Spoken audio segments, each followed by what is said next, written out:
Okay. Hello, everyone, and welcome to our webinar today, Next Generation Imaging Research, Unlocking the Future of Stroke AI. I'm joined today by my colleagues, George Harston and Davide Carone, and also Dr. Ansaar Rai and Dr. Waleed Brinjikji. Before I hand it over to George to get things started, I did just want to remind everyone that we would like this to be an interactive session. So please use the Q&A function at the bottom of your screen as we progress through these discussions to pose your own questions, and we'll do our best to answer those. But otherwise, let's go ahead and get started. And George, please go ahead. Thank you very much, Jeff, and welcome everyone. Thank you for joining us for this latest Brainomix webinar, where we're going to discuss some of our next generation imaging technology, some of the new biomarkers that we're working on in terms of developing and most importantly, validating, and then hopefully discuss how they might be able to be used to inform patient care in the future. I'm very pleased today to be joined by several esteemed colleagues. So we've got from West Virginia University, Dr. Ansaar Rai, who's an interventional neuroradiologist there, and is going to share some data on the brain frailty activity that we've been doing at Brainomix. We're also going to be joined by Dr. Waleed Brinjikji from the Mayo Clinic in Rochester, also an interventional neuroradiologist, who is going to share some data on network uptake and hypodensity and non-contrast CT and how that might inform decision making in stroke. And then I'm also really pleased to be joined by Dr. Davide Carone, who's a stroke neurologist in Oxford and a colleague at Brainomix, leading our AI imaging core lab, and is really behind a lot of the novel biomarkers that we're talking about today and analysis. So thank you very much again for joining. And without further ado, I'll hand over to Ansaar, who's going to share his slides. Yeah, thank you very much, Jeff, David, and George. So let me just share my screen. And I might turn the video off because sometimes it glitches a little bit. So can you see the screen? Yes, thank you. You can see the slides. Perfect. Okay. So I'm going to stop the video so it doesn't glitch or anything. So yeah, so I'll be talking on brain frailty in acute ischemic stroke. I'll go over what we understand of brain frailty in neuroimaging in general, and how this may apply in terms of prognosticating or stratifying patients presenting with acute ischemic stroke, certainly in our context, large vessel strokes. So I know this is not CME, but I do have a relevant disclosure. I have a consulting agreement with Brainomix. We have had the software now for at least 3 years and have used it to with other centers to generate validation studies and research, etc., which has been very interesting and exciting. So what is brain frailty? It's simply put, it's the decline in the brain's structural and functional integrity, and that makes a person more vulnerable to adverse outcomes, and more so in the elderly population. It's not a single disease, but it's a concept that describes cognitive reserve, neurological vulnerability, and in a frail brain, other superimposed diseases such as stroke or neurodegenerative disease become even more significant. So if you look at the structural indicators that are generally studied in brain frailty, there's white matter hyperintensities on MR, cerebral atrophy, enlarged ventricles, chronic infarcts, microbleeds. Some of these are on MR, but certainly can be applied to CT, which we'll see in this case with using non-contrast CT. And there are functional and cognitive indicators, which are mild cognitive impairment, processing functions are slowed down, executive functions are reduced. And clinically, this is relevant, like we said, associated with worse outcomes with neurological conditions, and can predict poor recovery, loss of independence, excuse me, and often correlates with other aging effects such as physical frailty and other comorbidities. So this is an example of a frail brain. You can see the volume loss with widened Sylvian fissures, prominent CSF spaces, dilated ventricles, and a lot of white matter hyperintensity. So we see this, and the object or in the direction would be, how do we quantify these effects, and how does this correlate as it pertains to acute ischemic stroke? So the study that David designed and conducted with multiple centers using stroke CT data, excuse me, was centered around utilizing the spatial patterns of brain frailty and how to improve prediction of outcomes following endovascular therapy. There's a multi-center retrospective study, 8 hospitals in the US and Europe. I'll go over that. But the reason why this is important is that we have at least quantified here in the US a very large aging population, which is over 65 is the fastest growing segment. Growth rate is 5x than the entire population, and it's almost at 60 million, representing close to 20% of the US population. The reason this is important is if you look at patients who present with large vessel strokes, they're generally in this population. And this is also the population where brain frailty and physical frailty manifest. And so it's important that that's where, as we treat more and more older patients, as we treat patients with large infarcts, it becomes more important in terms of not just patient selection, but prognostication. We see also that in our current practice in endovascular stroke therapy, recanalization rates are much higher than good outcome rates. For example, we can have recanalization rates approaching 90+%, but the good outcomes are at 40% in clinical trials.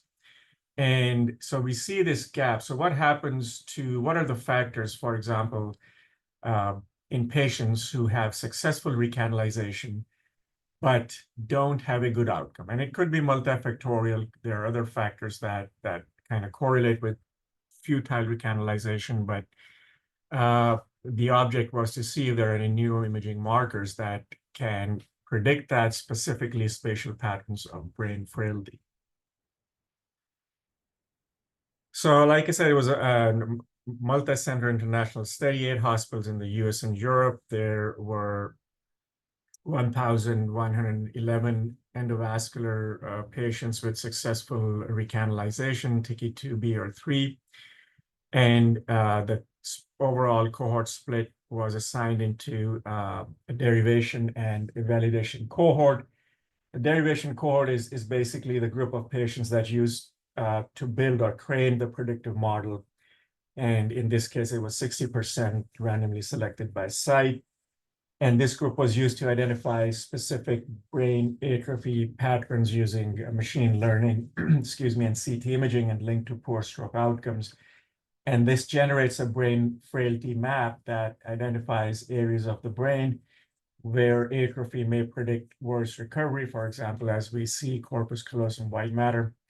And the validation cohort is the separate 40% group that is used to test how well the model performed on new or unseen data. And David, correct me if anywhere I'm wrong in these technical terms. And this group is not involved in creating the model, but it's applied to check if the model could still accurately predict poor functional outcomes. This is the workflow. The non-contrast stroke CT Brainomix-derived atrophy maps were co-registered to the MNI space, which is the Montreal Neurological Institute AI model that is applied in neuroimaging applications, segmentation, etc. the coordinates are usually in millimeters. It's commonly used in training machine learning models normalized to the MNI space. And then there is a derivation cohort with voxel lesion symptom mapping software, LessiMap listed here, that identifies areas of atrophy correlated with poor functional outcome to generate a brain frailty map. And for all patients, we calculated degree of overlap, and I'll describe what that is between brain frailty map with the patient atrophy map. So this is a simplified version graphically of what happens. The degree of overlap is how much of a brain's atrophy occurs in regions known to be associated with poor outcomes after stroke. So the volume of overlap between an individual patient's brain atrophy mask and the group level brain frailty map. And the brain frailty map, like I said, was created from the derivation cohort with statistical lesion symptom mapping, where atrophy predicts poor functional outcomes. So each patient CT was processed to generate a frailty mask, areas of brain atrophy. And the DO measures how much of that brain patient's atrophy falls within the vulnerable areas defined by the brain frailty map. So if this is confusing, let me know. But in simpler terms, it overlaps the patient's atrophy with the underlying normalized brain atrophy map. A higher degree of overlap means more atrophy in critical areas. And this is, for example, an example, brain patient's atrophy mask superimposed on the brain frailty map to give the degree of overlap, which is the volume between the two.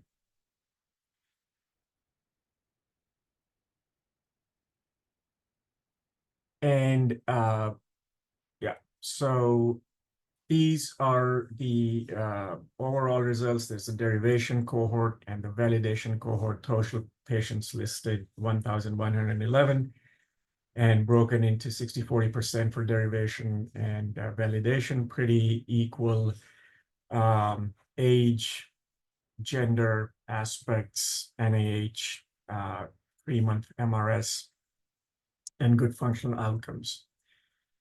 And this is an example of a brain frailty map with atrophy within the lateral ventricles, right a little bit more than left thalamus and fornix associated with poor outcomes listed here. Another example, and I'll show the statistics of that atrophy within the lateral ventricle similar. It is 2 patients. One is a younger female, aspects is 8. And for her age and gender, the degree of overlap almost at 67% is in the 4th quantile, and I'll show the quantile maps. And MRS at 3 months was 5. And remember, these are patients with successful recanalization. On the other hand, in older patients with relatively less brain frailty, the degree of overlap only 6%, which falls within the 2nd quantile, and good functional outcome at 3 months. So this is a relationship between the degree of overlap and age. And the first panel shows frailty index versus the overlap volume. And basically, you can see on the scatter plot that there is a moderate correlation, moderate to strong correlation. R here was, I think, 0.7 or 0.72. And basically what it shows that patients with more brain atrophy are also likely to have atrophy in the vulnerable regions as defined by the brain frailty map. And then here you can see a heat map of the predicted MRS. So red is poor outcome and the against age. So you can see the higher the percentage of overlap, and generally the older the patient, the worse the outcome. So the more vulnerable regions are affected, especially in older patients, the worse the outcome, despite complete recanalization or successful recanalization, TK2B and 3.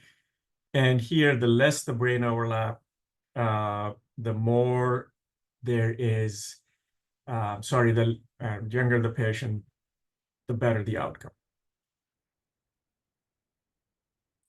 So this is the same as expressed in the proportion of good and bad outcomes by degree of overlap in the quantiles. And what it shows is patients are divided into these 5 quantiles and how much of their atrophy overlaps with the brain frailty maps. And if you can see, for example, the younger patient, she had was in the 4th bin, and yellow, orange, and dark orange or so, they are bad outcomes. And you can see this trend that as the degree of overlap keeps worsening and you start getting into a higher quantile, the outcomes starts to worsen. And this was true in both. You can see this trend in both the derivation and the validation cohorts.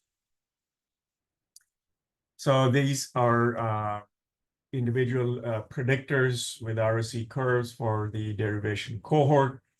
And it's a comparison of the model performance. The clinical model includes age, NIH, stroke scale aspects, traditional measures of outcomes. And then there is a clinical plus the degree of overlap model. And these are the individual predictors, pretty much what is known that affect the 90-day outcome. And the model performance, the area under curves are listed here, but when we combine degree of overlap with the clinical model, it improves the prediction. Same for the validation cohort. Risk factors for bad outcome, traditionally known age and age aspects. And then the degree of overlap listed here, intracranial volume, not so much, but again, adding degree of overlap to the clinical model improved outcome.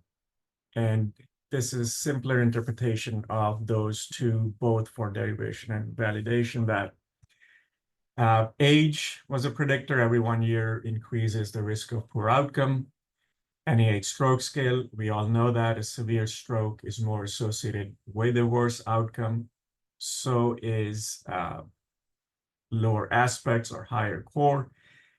And the brain frailty overlap volume and the degree of overlap were independent and consistent predictors in both cohorts. So the more the atrophy overlaps with the vulnerable areas, the worse the outcome.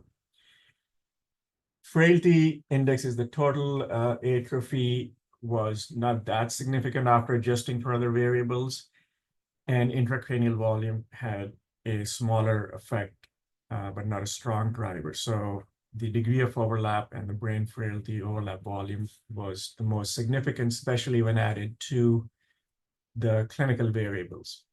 So in conclusion, spatial localization of brain frailty and not just total atrophy can improve prediction of outcomes after endovascular therapy.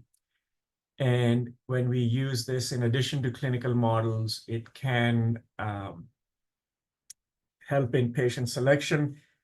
We know that the current trend is to, as opposed to, say, 10 years ago, patient selection is less applied, and pretty much 80% of the patients with a large vessel stroke are taken for a thrombectomy, but at least it helps, and certainly would help me if I just visually look at a frail brain, I can prognosticate, at least with the family, that the outcomes are less likely to be good in a frail brain, especially when superimposed on vulnerable areas, which I'm not showing the table here, but corpus callosum, the white matter, etc., certain areas of the brain that, if impacted with the frailty, will drive the outcomes.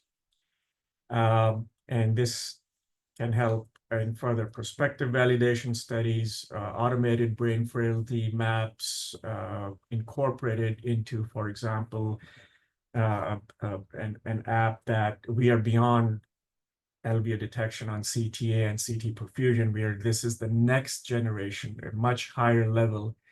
Not that those are not important, but combined with those, can now really start refining how we prognosticate stroke patients. And that's what the future research is going to be. So I'm going to stop here and Thank you. take questions. Thank you, Ansar. That's a fantastic overview and really clear. I think it's sometimes quite a concept new or a new concept that can be quite complex, but it's fantastically explained. Thank you for the clarity.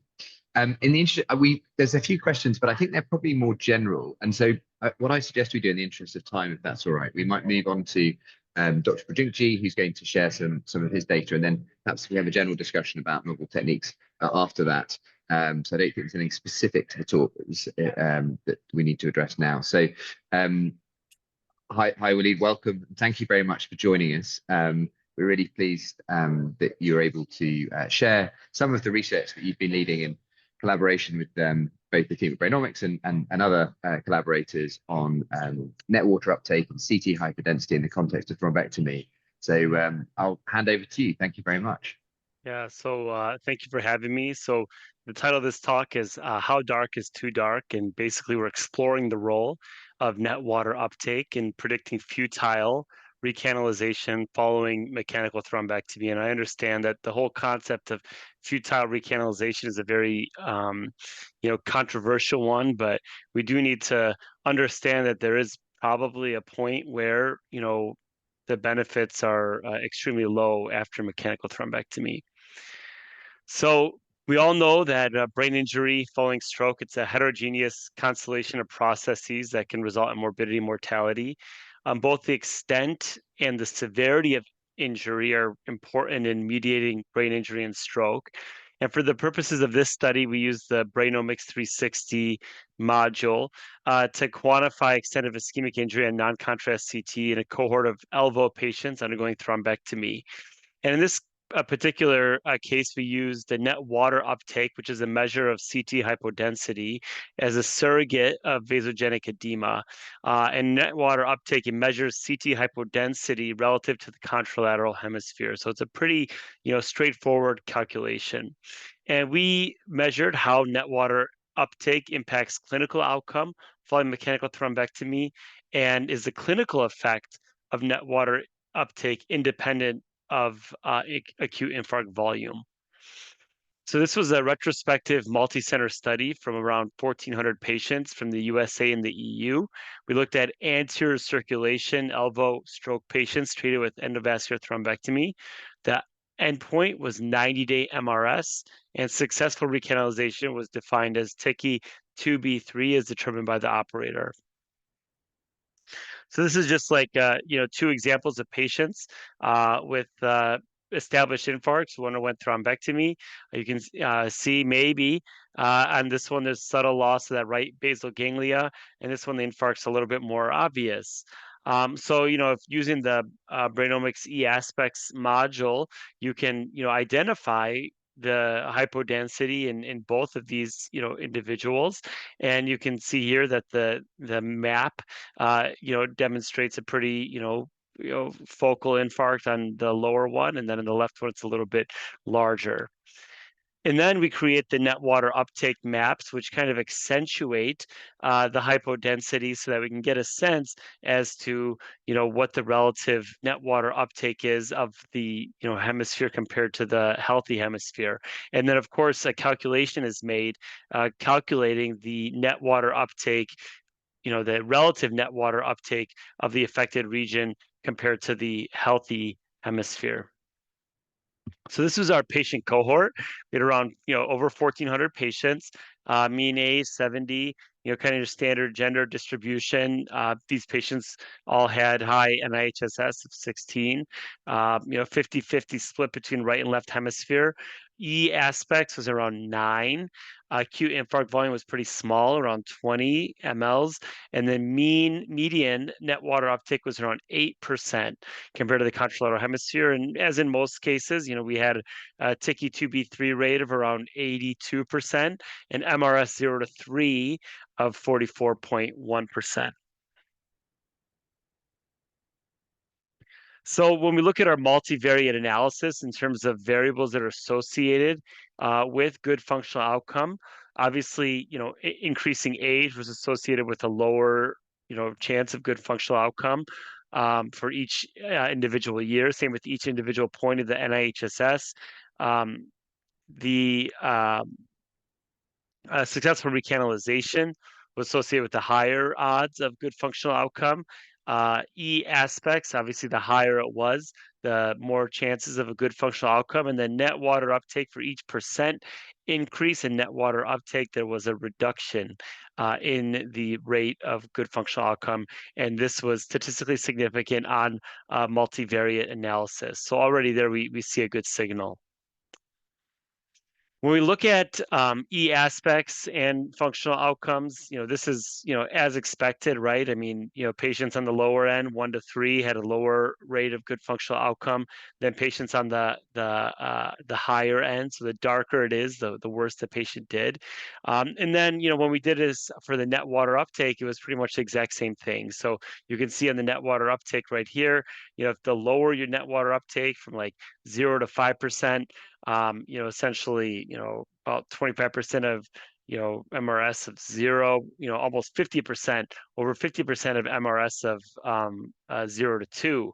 And then progressively, as, the net water uptake increases by, 5 percentage points or so, you get lower and lower rates of good functional outcomes. So again, just showing the MRS shift that happens with increasing net water uptake as the infarct gets darker and darker.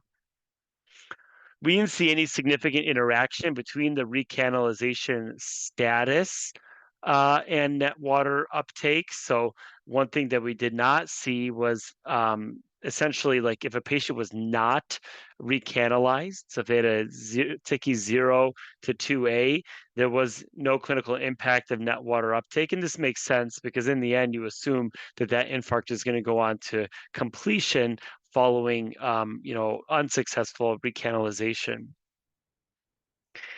We did subgroup analysis, and what I want to show here is, two interesting points is that, when we looked at, patients that had a net water uptake of greater than 12.6%, successful recanalization was not significantly associated with the good functional outcomes. And as we got to, even a higher net water uptake, that difference also became a little bit more pronounced. So that seems to indicate that we're understanding that there may be a threshold at which, we could identify, what is a futile recanalization. Obviously, these data need to be validated in larger data sets. And then when we perform, multivariate models, including TICI-2B3 net water uptake and E aspects, it's clear, that, as you have the combination of low TICI, high net water uptake, and low aspects, you're going to have, lower rates of successful MRS. But this is towards that, quantification, that goal that we have to be able to somehow, prognosticate patients, when they come in. So, in conclusion, net water uptake, it was an independent predictor of clinical outcomes following endovascular thrombectomy, but not a treatment effect modifier. The question is net water uptake a treatment effect moderator in elbow patients with low aspects? And that's a patient population that was not studied as much in this study as it would be in future analyses, because a vast majority of our patients had a high aspects. The median was 9, and these data would need to be studied particularly in the low aspects population. But we did notice that patients with larger and darker cores did benefit less significantly from successful endovascular thrombectomy. And I think that the main teaching point, from this study is that this is a potential, reproducible tool that can be used to, study essentially how dark is too dark in the patients that have larger cores. And that's obviously going to be the next patient population that we're going to be studying this indicator in.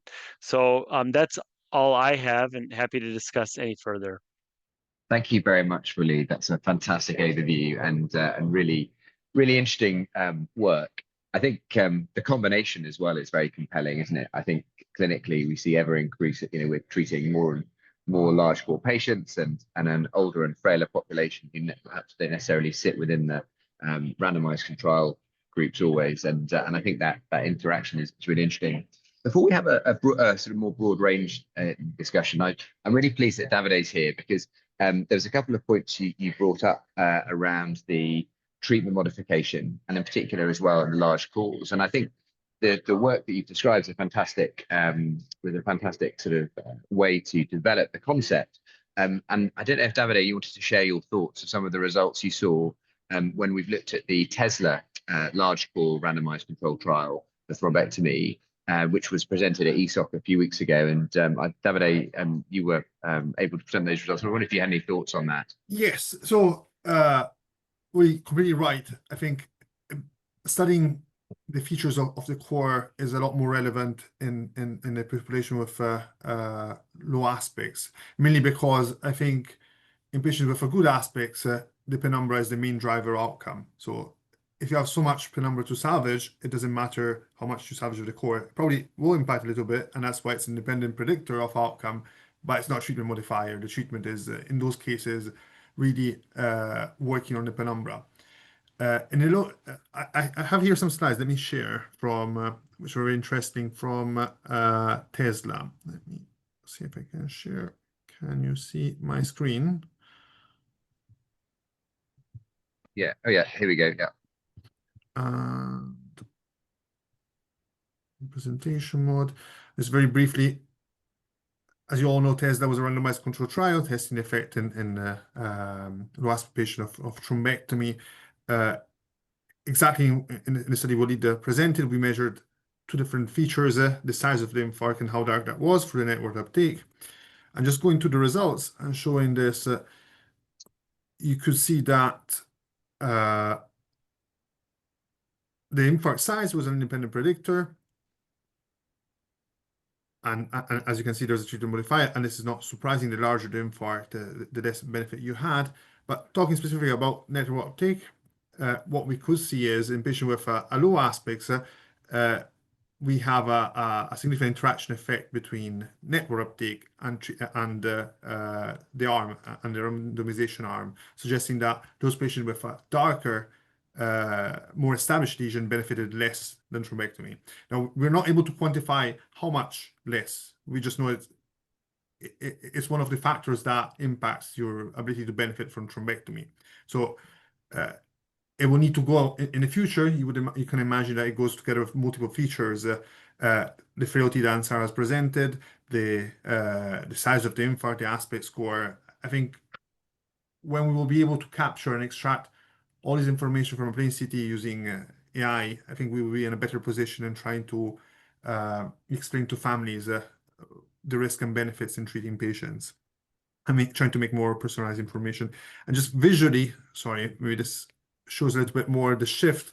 If you have patients with, just a reminder, Tesla was negative, so there was no significant shift in the overall trial. But once you adjust and select patients with the brighter lesions where the shift is quite significant. You see in the upper part, it's a very convincing effect of thrombectomy, which is clearly there's more equipoise in when you have a more darker and established lesions. So Excellent. this is just an update from ESOC, hot from the press, but speaking to the observation from Waleed and Ansaar, yeah, it seems that we're moving forward. Yeah, Excellent. Thank you very much. these are great data, and I think because that's the one thing that I think a lot of people have a lot of questions from the large core trials. How dark is too dark? And to get something that can be quantified, even if it's a post hoc analysis, can really help guide us to make sure that if we have the answer to that question. And to be honest, I think the main thing that's holding back, I don't think every center in the U.S. is treating large core patients despite the data, because there's that big question that has not been answered. So the closer we can get to finding an answer and having something that's quantifiable, I think it's going to go a long way in helping us triage these patients appropriately. That's right. There's a lot of subjectivity in the decision making, despite what is apparently quite clear evidence that's out there, and it seems to vary not only by institution but by time of day and other sort of factors. There's a line I heard at Link that someone said, thrombectomy for everyone is not for everyone. There are some centers that will treat everybody, but we're never going to get to the point where every center is treating everyone. So, some groups are going to ask to be a little more, maybe judicious. So, and I think there's the other interesting thing I suppose plays into this is if the magnitude of benefit is less, then the sort of health economic arguments can change as well. I mean, that's a consideration in some healthcare systems more than others. I think is that the sort of justifying the costs as well. I guess the other sort of thing I think is just to go back to the frailty index, and I just wanted to get your thoughts on how you manage at the moment patients who are clearly outside of clinical trial criteria, have significant premorbid multimorbidity, frailty, poor functional status, and what's your approach at the moment, and how do you think sort of more objective biomarkers might help support that? Yeah, I don't know if Ansaar, if you want to. Yeah. So now that's a good question. That's where you can see a variability in how people practice. I don't take every large vessel stroke patient for thrombectomy. I'm different than my partners. They would just say, let's just take everyone, give the benefit of doubt. But I know my capacity to hurt people, and so I'm a little bit more judicious maybe. So we don't objectively use quantifiable brain frailty maps, and it's something that I have never really thought about or looked at. I mean, we look at a scan and we say, okay, no hemorrhage, no big core or aspects. And of course, as neuroradiologists, you see, there's volume loss, but it never occurred to me that could be something at least I could use in a discussion in consenting the patient and then determining what their day-to-day cognitive status is. So currently, if you ask me what I use are maybe surrogates of that. I do ask for their cognitive status. I do ask if they live independently or in a nursing home.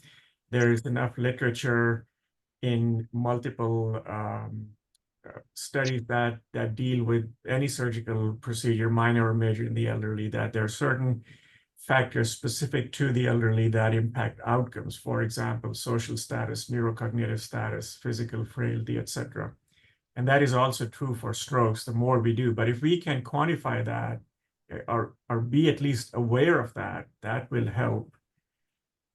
If not in selection, at least in prognostication.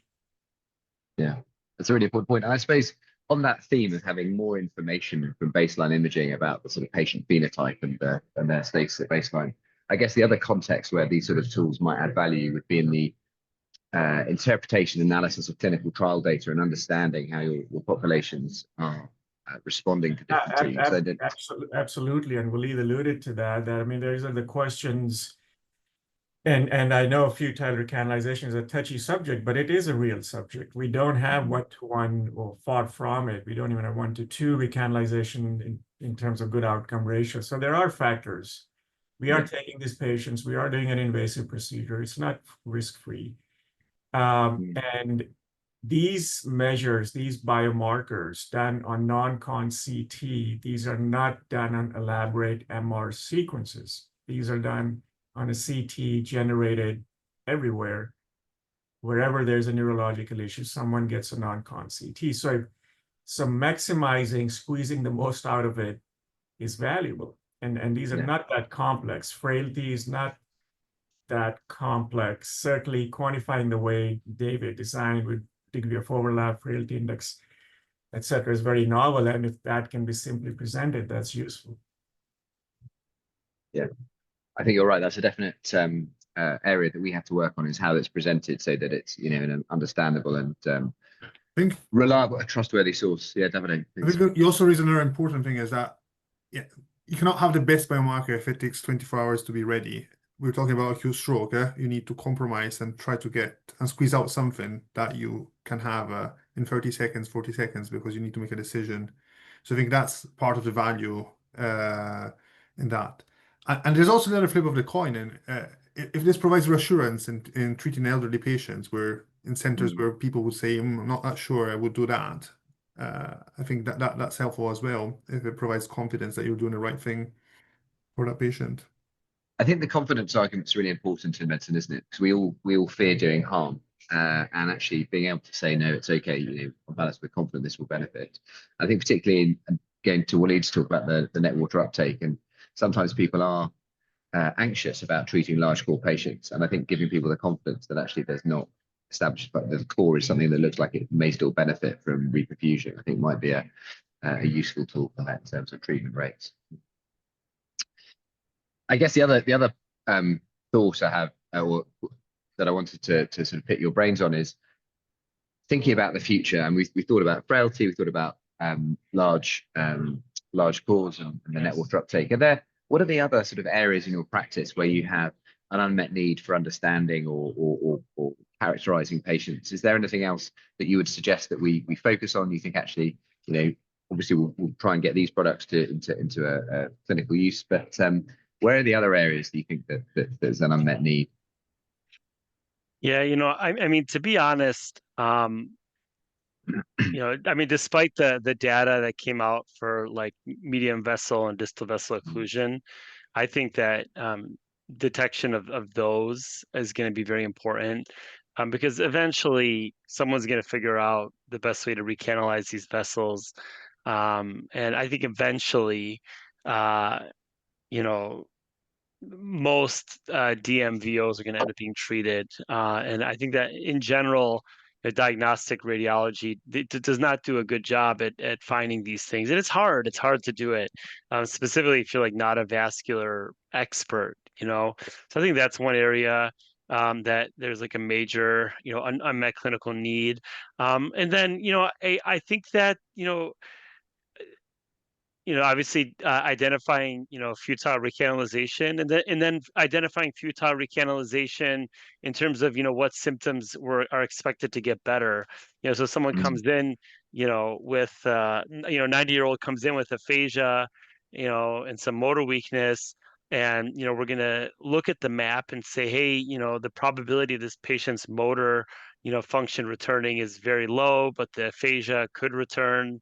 Then that can help provide prognostic information that could be valuable in some of those borderline cases, because in real life, there are a lot of borderline cases and there are discussions that are had between families. So I think some of that stuff is going to be really important.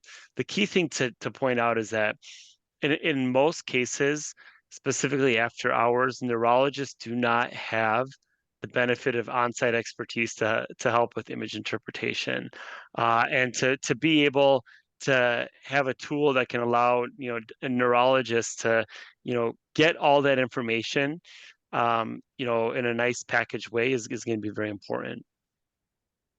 Fantastic, thank you.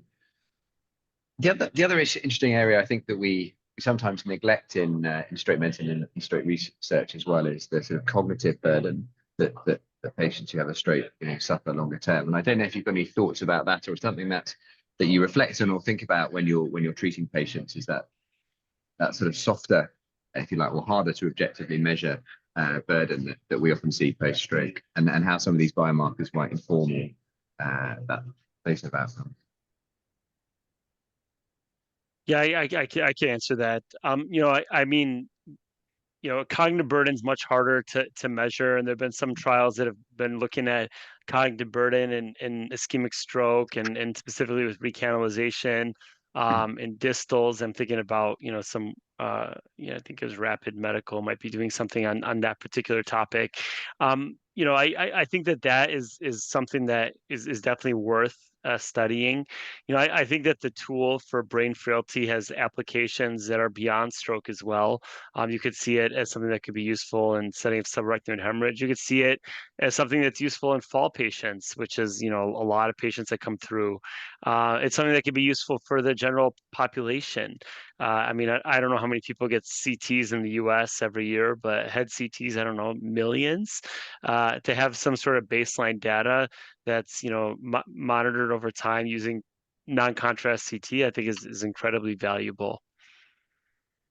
Well, that's that's a great thought, and well, you heard it here first. The next generation of tools will be a brain health check. I think there's a real opportunity, I think, in acute neurological presentations to actually to get all that information. I think in the same way that we see, I wonder if we'll see similar trends to the lung cancer screening, chest health, that sort of trend that's coming. Maybe we can get more information from routine CT scans. Yeah, I mean, the head CT is the most commonly ordered, cross-sectional imaging modality in the world.